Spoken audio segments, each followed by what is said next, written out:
What's up, y'all? It's your girl, Jett Blakk, and you're tuned into another episode of One on One with Jett Blakk. And my guest today is Grammy Award winning songwriter, producer, and vet in the music game. He's worked with industry greats such as Luda, Gucci, Lil Wayne, Beyoncé, Nicki, Rihanna, Usher, T-Pain. That's just to name a few, child, because I can keep going.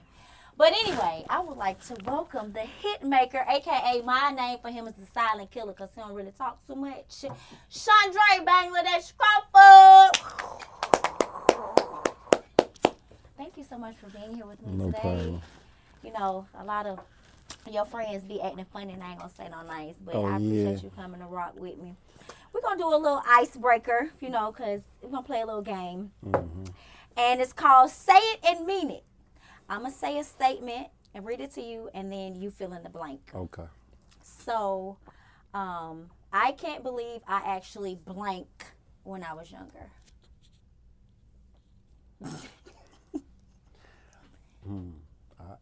Say it again. Repeat it. I can't believe I actually blank When I was younger. when I was younger. I can't believe that I didn't fall victim to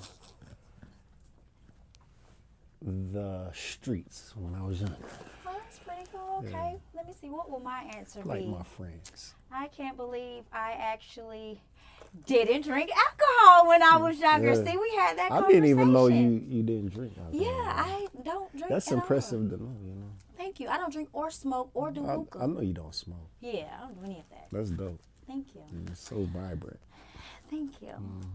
So, I'm always chosen first when it comes to blank. God. Amen. I'm always chosen first when it comes to going to get something to eat. 'Cause y'all know I'm always hungry. So they'll call me, you want to go get something to eat? You know I'm going to go get something to eat. Even if I already ate, I'm going to eat again. Okay.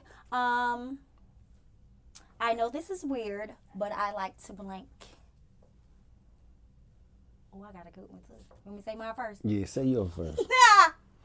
I know it's weird, but I like to shave my toes. Like, I really have hairy toes, and like people know this about me. Like, Everybody grows I shave, hair on their toes. but I shave my toes because it's For real? terrible. What you shave them with? Well, like a you know, I'm razor? an esthetician now, and I wax my toes. Word. Does it hurt? Very much so. It's like, like a sting. It's not as bad as the cootie cat, but Yeah. my toes, yeah, it's bad. Yeah. So yeah. So you like it better we without the talking hair? about you. We talking about you. Go You ahead. like it better without the hair or with I'm with gonna the tell hair? you how I like it in a minute, but what you gonna tell me is what you really like to do that's weird. That's weird. That's weird. Okay, I got one. I could probably talk to you 3-4 days straight, then go ghost for a week. Well, if that's the case, everybody is weird because that has happened to me first time in my life, and we'll talk about that because I need a male perspective on that because I was actually myself ghosted for the first time in my entire life. For real? Yes. And yeah, we'll talk about that. And yeah, and you will tell me like if I did something. I know I did, but yeah. Anyway, last But the thing one. is, you didn't do anything for me to ghost. I just Oh, so you I one just of need them. time to my. I'm an only child. I'm like a isolated person, so like I need my breaks. So why not say that? I though? give you everything, then I need a break though. But why not say that? That's my whole thing. Say it. People don't understand that. But some they people think do. they think something wrong with them. They think it's more than the reason that you're giving them. That was my problem. They think- So if you tell me, like I'm different as well too, because I'm very understanding until I don't give a fuck anymore. But tell me, talk to me, and let me know like what's up. Don't just stop talking If to me. it was that because easy, you know, a lot of females say, "Talk to me, tell me, talk to me." That's a cat. But I just told you I'm That's all not. cat. I'm different though. Like I'm not like other females. So Yeah, let's go see, to the last question yeah. though. That's a whole nother segment. You will have to come back and we'll talk about that relationship thing because to me that was some bullshit. But it's cool because I'm not ugly and I get niggas. So Yeah, you do. yeah. So I mean, ghost me if you want to. 'Cause I have 2 more in a week if I feel like it, but I don't like it. But anyway, yes. All right. And speaking of, you said alone. You're an only child. When you're alone, what do you like to do? I like to do when I'm alone. I mean, It's nothing necessarily of what I like to do. I'm just an isolated person. I'm working most of the time. I work, spend time with my children.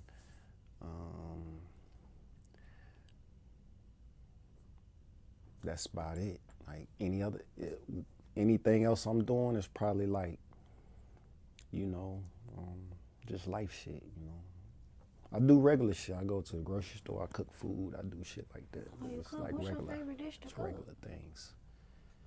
What you be cooking? Favorite? I don't have a favorite. Oh yeah, what would you be cooking? I'm Period. just a creative person. So like I'm into. So you create meals I'm like you in- create beats.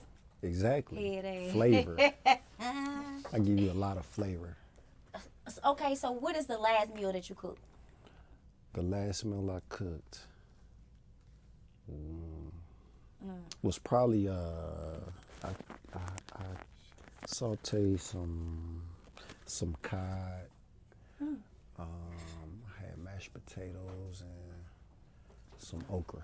Oh, okay, that was cute. Yeah, it's a little something. Ain't No, nothing. I see that. It's a little something. Well, let's get right into this little music thing. Now, I know that you work with a lot of people, and you know sometimes magic just happens. Like I'm pretty sure, like Lil Wayne, magic happened. Is there any particular artist that you've worked with that nothing happened? Just like, come on, man, what are you doing? Like the creative juices are not flowing at all.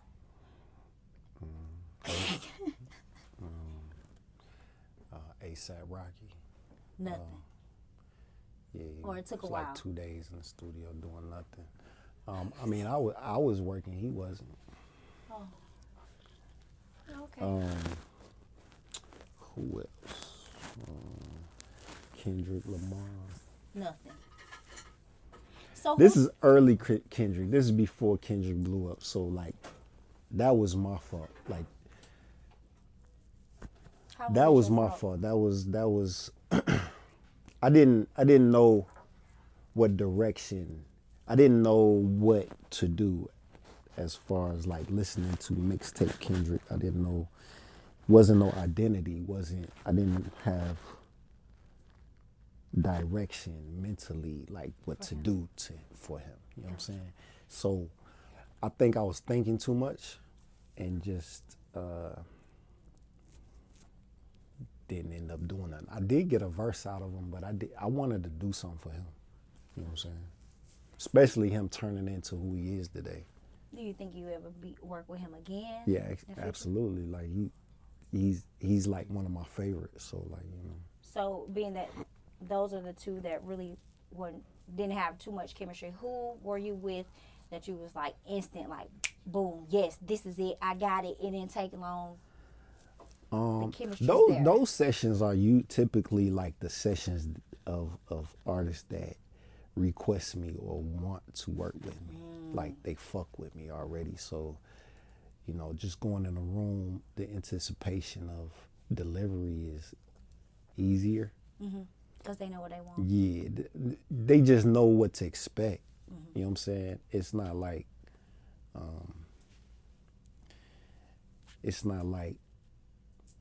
other artists. They kind of like want what they want. Like me working with Young Jeezy, right?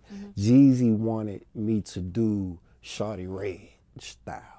Like put some simps and do da da da da. He's telling me what to do versus like him knowing what I do. Right. And like, yeah, I fuck with this nigga. I want him to, you know what I'm saying? Yeah. Right. So it's more meaningful and it's progressive when the artist knows who you are and respects what you do and just is open to you doing and giving them what you feel they need. So when did you officially say this is what I want to do? Like when did you start? Like how old were you and where were you? Oh, like shit, I know you moved here from Des Moines, but yeah. you know, what made you say, okay, this is what I want to do. I know this is what I'm gonna do. Well, I was young. I mean, I knew since elementary that it's something that the word producer was something that I heard my older cousin say. So I used to look up to him. So he was into music. You know, he had a lot of albums, and he had a record player, and he wanted to be a producer. So that's where I really heard the word. So through elementary, through middle school, I think middle school is when I first started to see my influence on my peers. Like all my peers kind of like followed me and like wanted to dress like me and do all these things. Yeah, you're a little different. So I was just really thinking how I could utilize this, upscale this, upgrade this to the next level. I wasn't really like into school. I did it because you're supposed to do it, but I wasn't into it. So I was thinking, I was like, damn, man, these, like my friends look up to me, they follow me. So it's like influencing before the influence Happen. before there was a such thing as an influencer. So I just wanted to make that make sense. Then I was like, all my friends where I grew up, they was in the streets, they sold crack and shit. So I wanted to have that same image impression, but not doing it. Right. So I think like production and music was like that thing. Like I could still have that sense of leadership, that sense of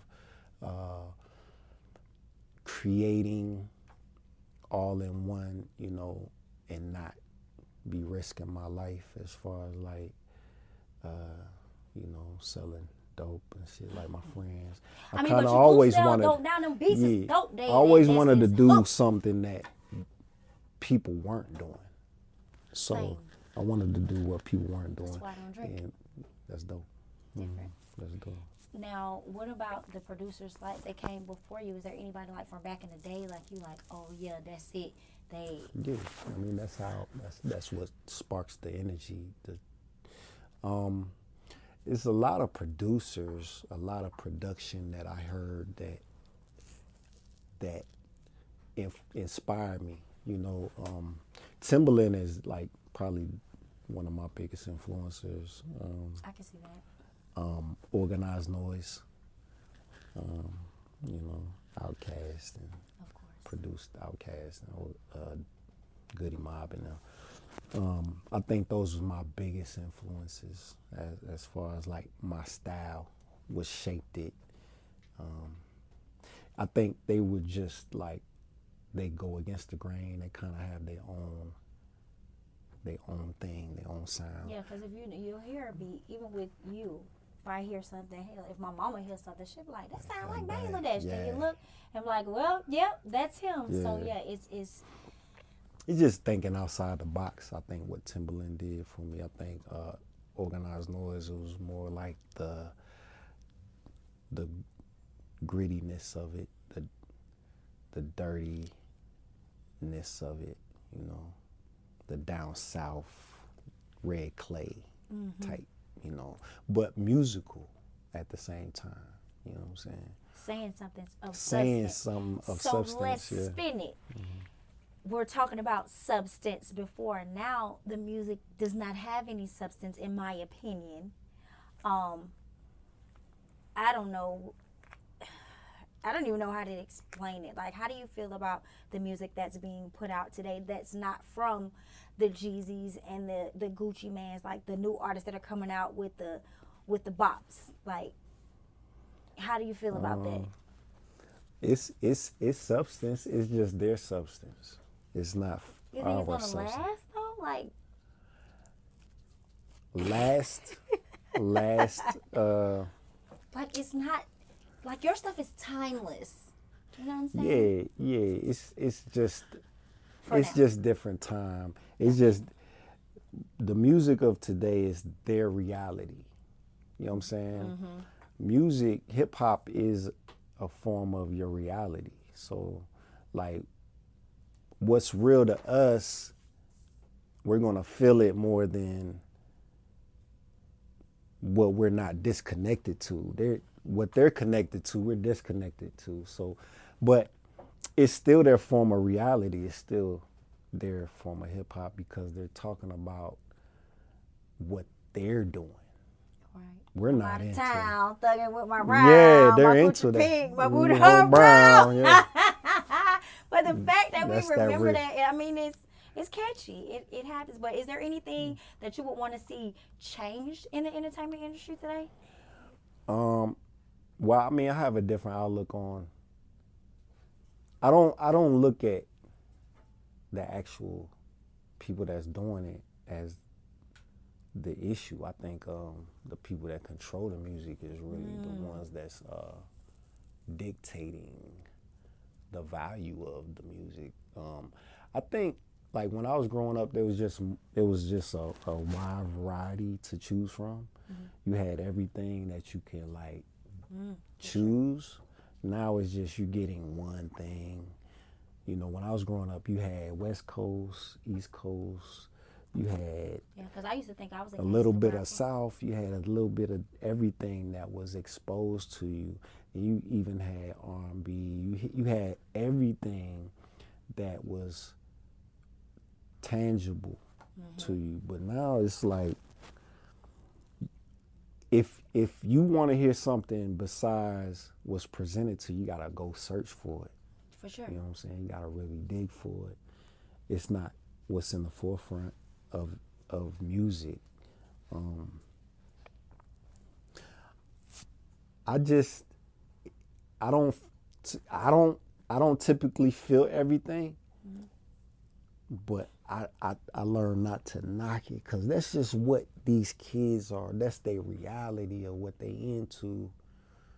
They not gonna relate to my type of substance. That makes sense. I hear kids say like the hip hop I used to listen to, like the real hip hop, like the boom bap shit. They say like it's so dark. It's What? so hard and dark. And when they be saying that, I'll be confused because they listen to hard and dark. Right. It's They backwards. should be like they should be like satanic dark. Yeah, Lil Uzi. They'll say Who the big? I was playing Tribe Called Quest, bro, for someone. She said I just it's just so hard and dark and but will listen to Nardo Wick. Child. I'll be confused because the consistency don't be there. I just be one.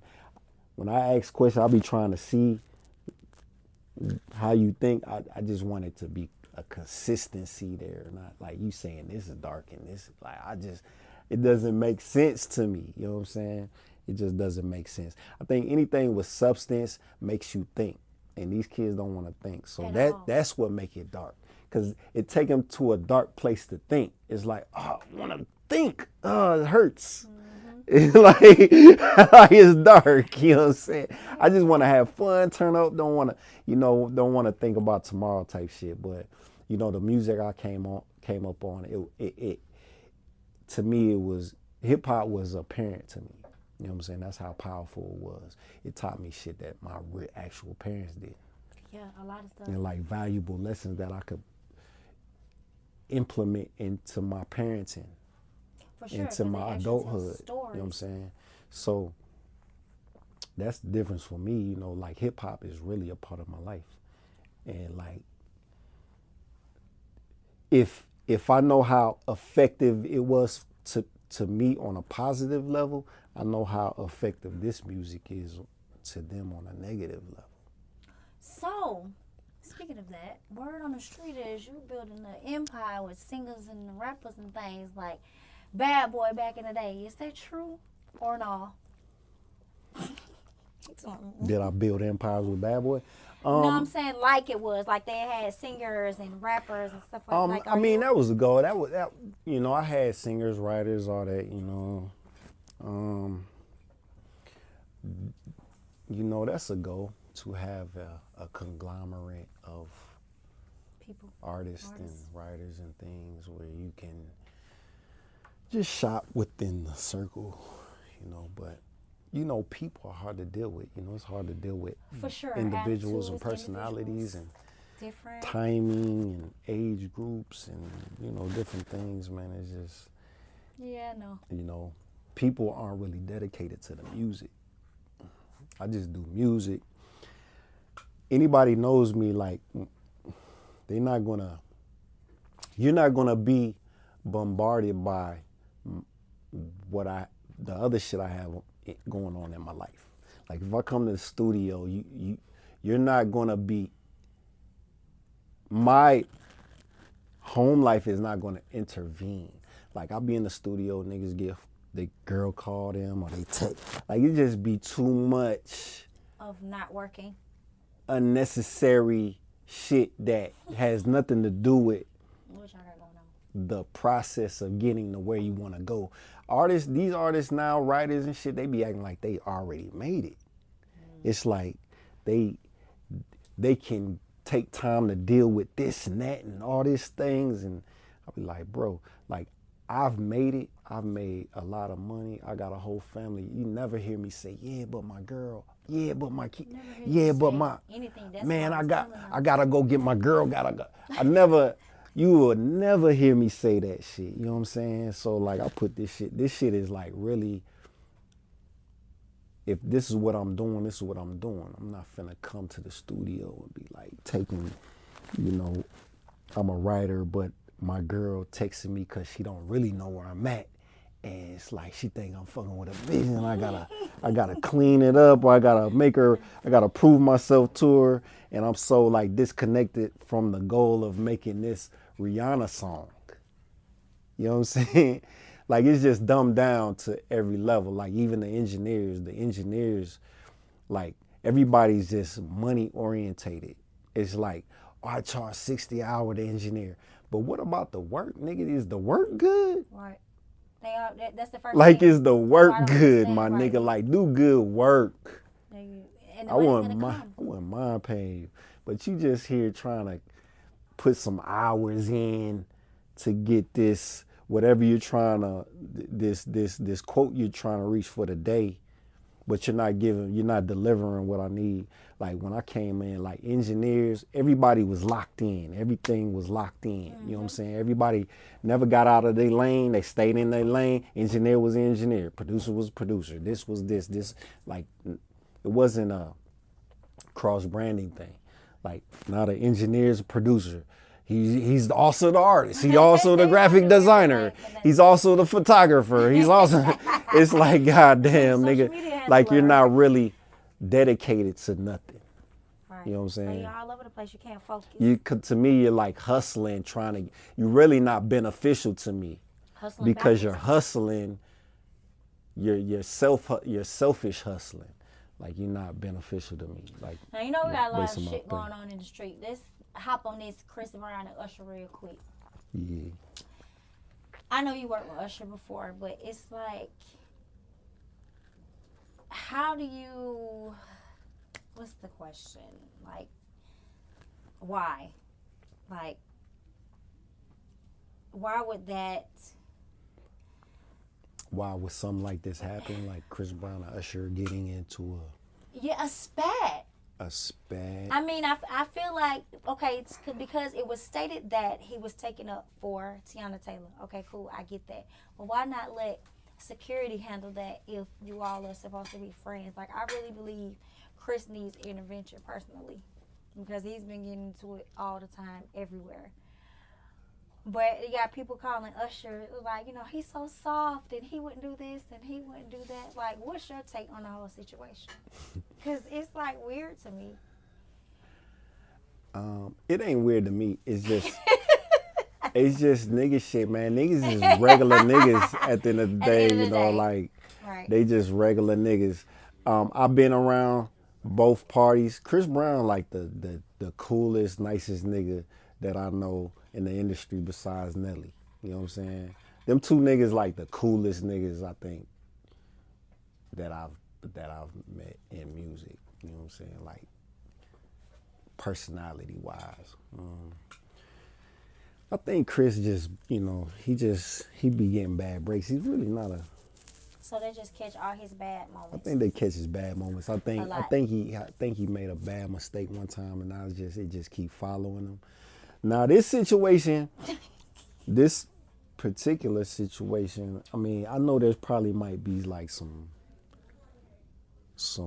illegal substance involved or something. That's You what I never know. said. But you know, like those things make see. But this is my thing. See, I'm so I'm so I'm such a I'm so in tune with people, and I observe. It's the same. I know if you high. I already heard rumors you get high, so even if I'm Usher and I'm close to you, I know nigga you get high.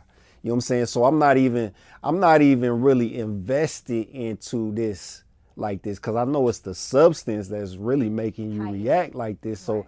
I'm not really gonna be investing my time into this back and forth. You know what I'm saying? Because oh, that nigga high. That's the first time that nigga high. He'll be different tomorrow. You know. So what I heard was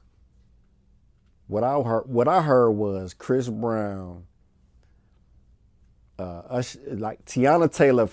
I remember being around Chris Brown back in the days, and him and Tiana was like besties, like they best friends. So they were so close where Tiana Taylor and Rihanna would beef. Like they had beef. Ooh, T. Okay. You know, these like top tier, you know, Top tier bitches. you Yeah. know. And it's Wow. they beefing over Chris Brown. That's Like I don't think it's like on some It's just like you having a girlfriend and a female best friend. yeah, Is what it is. exactly. And we don't be trying to hit that exactly. shit. Like y'all don't believe nigga that you fucking. I mean, you whoop, can. whoop, da, da, da, da, I da. believe that you can have a platonic friendship with a man or a woman, but some women don't believe that and they don't play it. So, but understandable. But whatever they beefing over, I think Chris Brown was probably in his feelings like because that Michael Jackson tribute. he's that like I fuck with her, but something she did to him over the Rihanna shit, he wasn't fucking with that shit. Whatever happened, so he's telling Usher like, man, fuck that bitch. But see, that was on top of that was first. But then the second instance when they were cool again, Tiana Taylor was supposed to be in that Michael Jackson tribute, and she reneged. And she was like, "No, I'm not gonna do it." So because Tiana Taylor didn't do it, they canceled the whole shit. So now that pissed Chris off too, on top of what she probably did before. So now he see her like, you know, why this bitch at my party, and this how it popped off. So it's Usher throwing him a party, and somebody that he don't want to be there is there. Then Usher taking up for her. So he's like, man, you a coward too, nigga. Right. Pusillanimous at his finest. You a coward too, nigga. So I think he said that to Usher and walked off. And he walked to his tour bus. Allegedly. Allegedly. And Usher followed behind him, trying to get clarity. Like, nigga, you think I'm a coward, nigga? Like, you think a whoop whoop? And that's when they on the tour bus like this. Like, you think I'm a coward, nigga? And like, nigga, I'll blah, blah, blah, blah. Nigga, do it then. So they And see, and I'm hearing this story. Allegedly, I'm hearing this story. But I've been in the studio, right, with Usher and another individual where it's got heated. Where this same behavior that I'm hearing, I seen it. right. So you know, like I seen it. Like I was like, yeah, y'all that tryna sound like put his name on Chris. But yeah, Usher a little hood nigga too. If you slick, know it. Now before we get out of here, I'm gonna get in your business a little bit. You single or no? You finna get me. I'm finna get you in trouble. I mean, well, if you're not single, that's cool. I have. Friends. Yeah. Benefits. We'll talk about that off camera. Yeah, you know. But give me what makes a good relationship to you? Like what type of person that you like around you that you would consider being a good relationship? A good relationship is positive intentions, you know. People that you can call on, that you can depend on.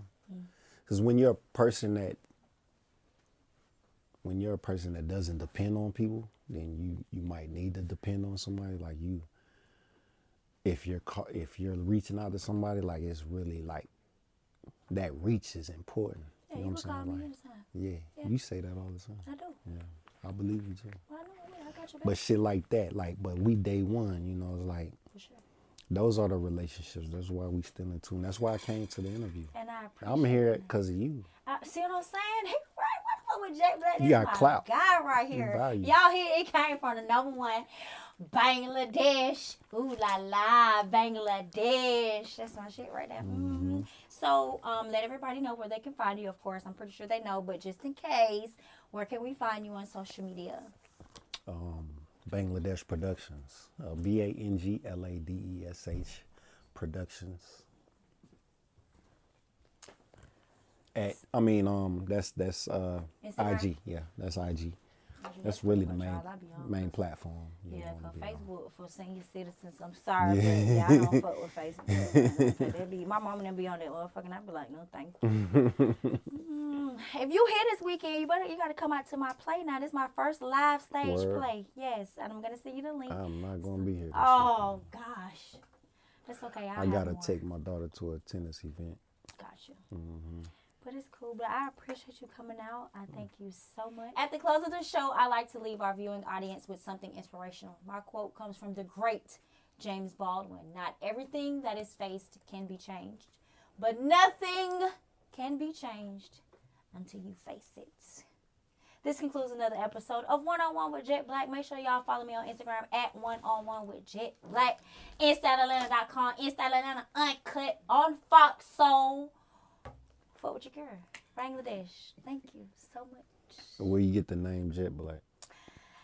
That's a long story too. We have to talk about that another time. Oh yeah, you Jett Blakk. Jett, the big Jett, not the little one. Big Jett is a long story, huh? Yeah. You know what? You've always picked that high.